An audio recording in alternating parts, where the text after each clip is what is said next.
Les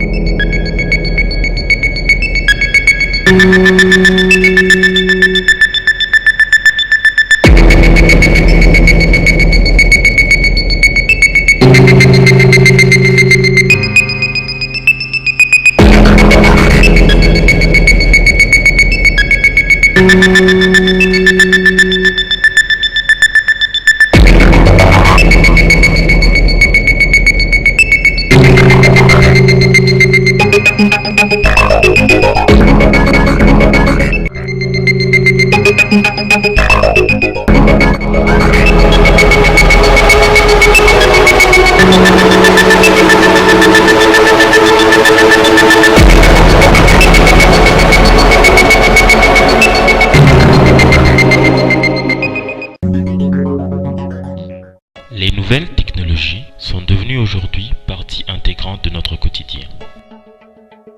En Afrique, la croissance de ce secteur est très positive et le continent représente à ce jour un segment de marché important.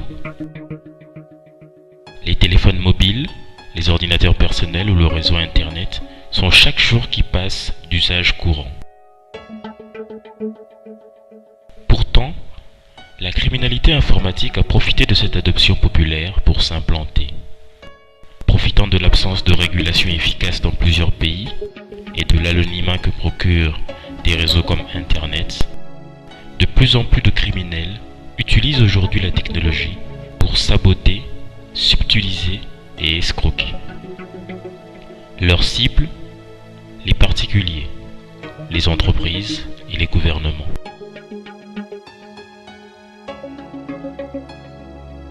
Dans l'univers high-tech africain, la cybercriminalité est devenue un fait de société.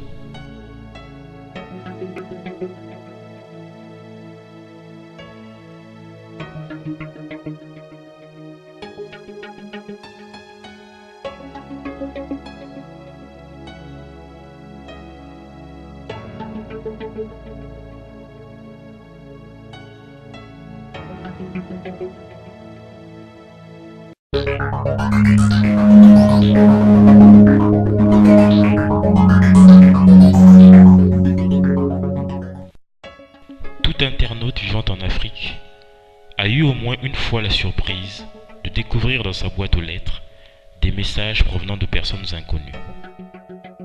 Le contenu de ces messages varie et porte généralement sur des gains d'argent, des tombolas, des loteries, des offres d'emploi, des bourses d'études ou tout simplement des messages d'amour.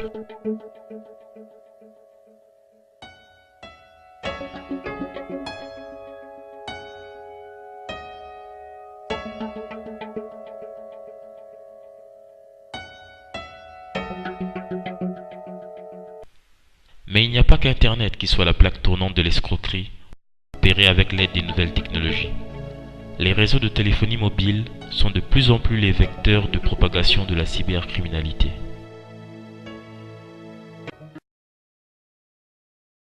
Doris Makuma est une des victimes de ces arnaques. Son drame s'est déroulé à travers un de ces réseaux.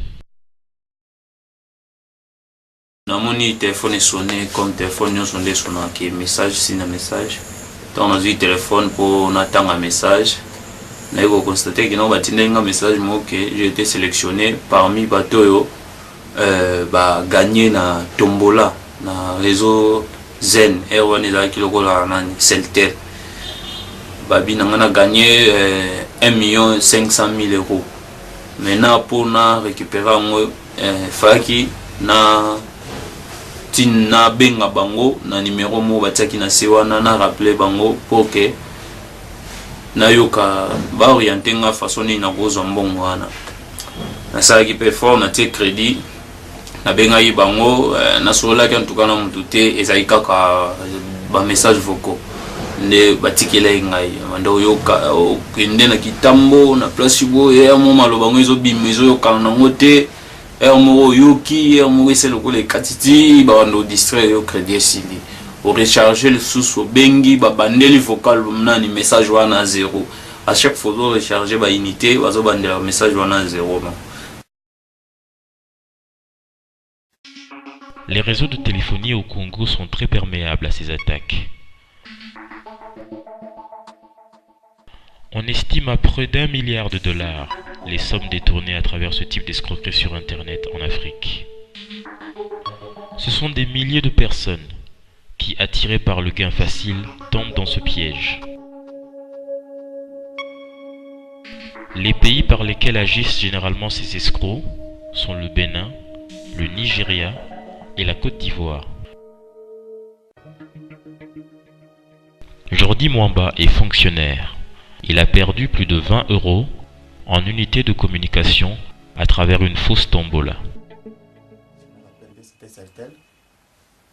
On a gagné, on a sélectionné na Jemoko loterie moko na mboka moko de naibi pays monté parce que SMS était écrit en anglais, on a comprendre vraiment anglais qu'il a gagné 100 000 €. Maintenant si ba comme là un numéro moko na sana que na benga yango comme na bando comprendre anglais moi je peux répondre à pays ça quitté.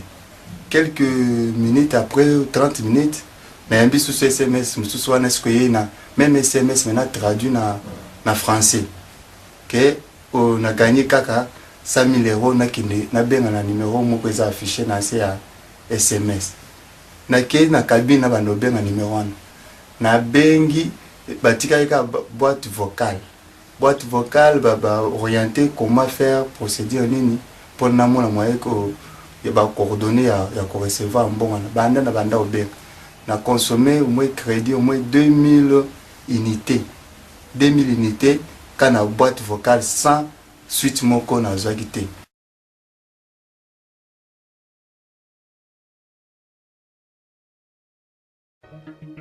Harvey Chibangu travaille dans le secteur privé. Son expérience de l'escroquerie sur Internet s'est terminée avec des centaines d'euros partis en fumée. À chaque fois que vous pouvez recharger votre compte et les appeler, vous allez remarquer que la tarification n'est pas toujours la même. Elle est toujours faite de manière assez exorbitante. Vous remarquerez que vous aurez toujours besoin de vouloir recharger votre compte de manière assez disproportionnée par rapport au montant prévu, au coût de l'appel. Mais entre-temps, ces gens-là sont en train de convertir ces unités en monnaie. Quant aux opérateurs, qu'ils soient télécoms ou fournisseurs d'accès à Internet, ils ne prennent aucune disposition pour informer leurs utilisateurs des dangers de la criminalité high-tech. Même mon ami proche, camarade nanga tozaka na ye pe akuta na eloko ndengo wana ye ezalaki nani message na télévision et bando les canacé na bande passante ba ben ezalaki la offre d'emploi ba tchaki numéro fallait au rappeler soko rappeler bango tango bengi ba non il faut tinda 500 unités pour na ozala sélectionner tango tindi 500 unités après ba au bengi bango benga après 2 jours au benga après 2 jours bo non il faut baksa sous crédit mususu tango ko baksa ba non il faut patienter to ko benga yo tu rappeler bino après oser là sali bango rappel non pour nos compte dossier comme tina niveau boye en tout cas yo penza procédure aux kendele eza bien ndongo zo tinda ba unité wana tinda mususu pour augmenter chance na yo ya kozala retenir na musala yo petango yo ka komba musala et ko pousser vraiment au taba unité. C'est l'actualité politique qui sert généralement de catalyseur de ces arnaques. Qu'il s'agisse de la réforme agraire au Zimbabwe, de la crise en Côte d'Ivoire, en Libye, en Tunisie ou en Égypte, les arnaqueurs se font passer pour des proches des personnalités ayant travaillé dans ces pays en crise. Craignant pour leur vie et souhaitant sécuriser leur fortune à l'extérieur, ils sollicitent votre aide personnelle pour sécuriser ces fonds dans votre pays. Une commission très importante de 10 à 20% vous est alors proposée si vous acceptez cette offre.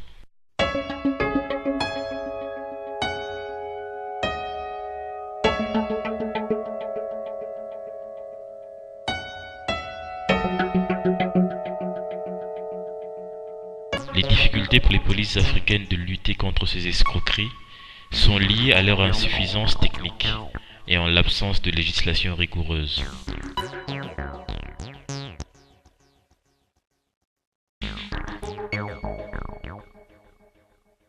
Ce sont ces insuffisances qui ont par exemple permis la mésaventure survenue à l'ancien vice-président congolais, Maître Azarias Rubero. Un pirate, ayant récupéré son mot de passe, s'était introduit dans sa boîte email et se faisait passer pour lui auprès de ses proches, en leur demandant de l'argent.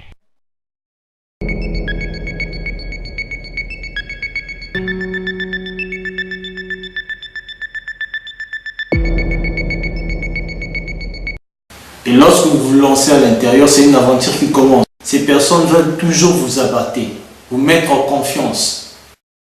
Ti lelo na la resusu na sima ya RTL te pona ga makambo ane pesa nga kanda ya merda kanga vraiment na zwa simi wana na buka yango na kata yango na tumba ngo voir même po pesa nga kanda yango moni ti lelo pe na m'intéresse à penza su pena na makambo wana te.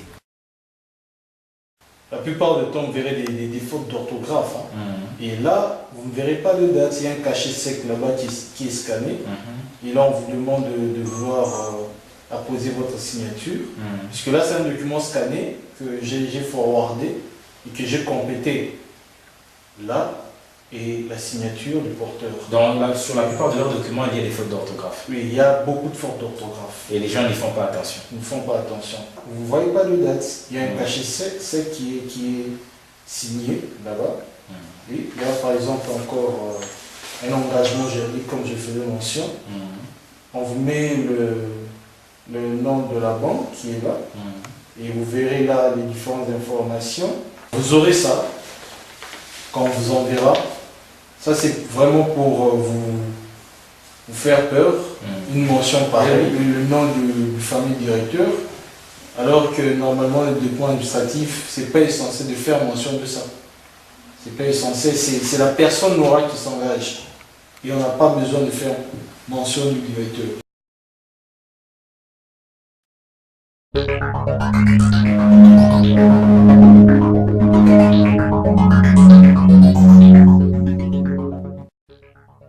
En dépit des escrocs, il existe des actes de sabotage ciblés qui sont menés par des pirates informatiques dans le but de saboter des sites internet ou de récupérer des informations sur des serveurs de base de données dans un but idéologique ou politique.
En 2008, des SMS circulent sur plusieurs réseaux et annoncent la mort du président congolais Joseph Kabila. Dépassés par ces rumeurs, les autorités prennent la mesure très controversée de forcer tous les abonnés télécom à s'enregistrer sous peine de poursuite.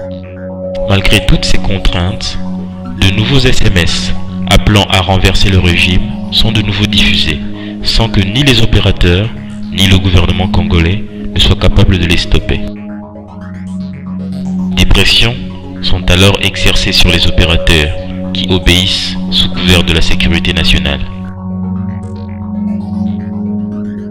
Pendant plus d'un mois, le gouvernement, tout en invoquant la sécurité nationale, suspendra l'émission et la réception des SMS qui ne seront rétablis que durant les périodes de festivité du Nouvel An.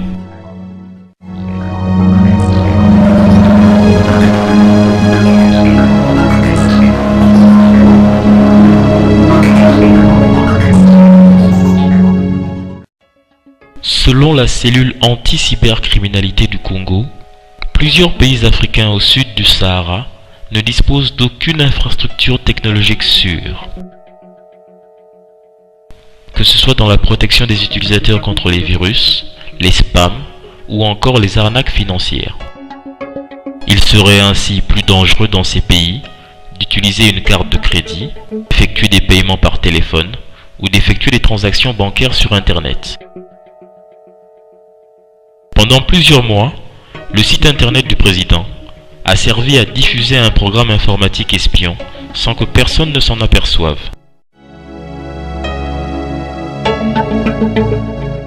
Dans ces conditions, la sécurité des utilisateurs des téléphones portables ou des internautes ne peut être garantie. Et l'ouverture sans cesse de nos pays à des technologies de plus en plus puissantes ne rendent que beaucoup plus complexe la coordination de la lutte contre la cybercriminalité.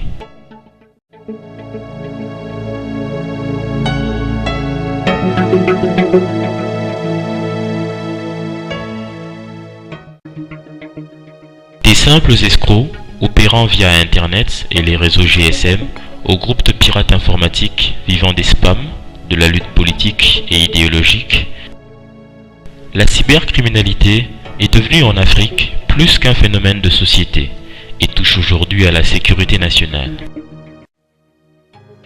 La capacité des forces de police, notamment en Afrique centrale, à lutter contre ce type de criminalité est très réduite.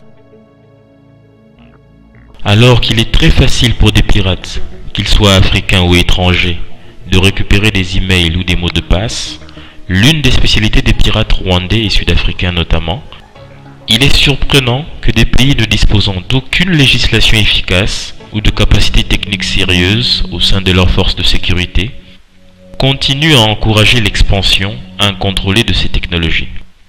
Technologies qui ont coûté à l'Afrique plusieurs milliards de dollars de fonds détournés et des infrastructures défaillantes. Plusieurs pays africains servent de base arrière utilisée par les escrocs, les pirates et les terroristes.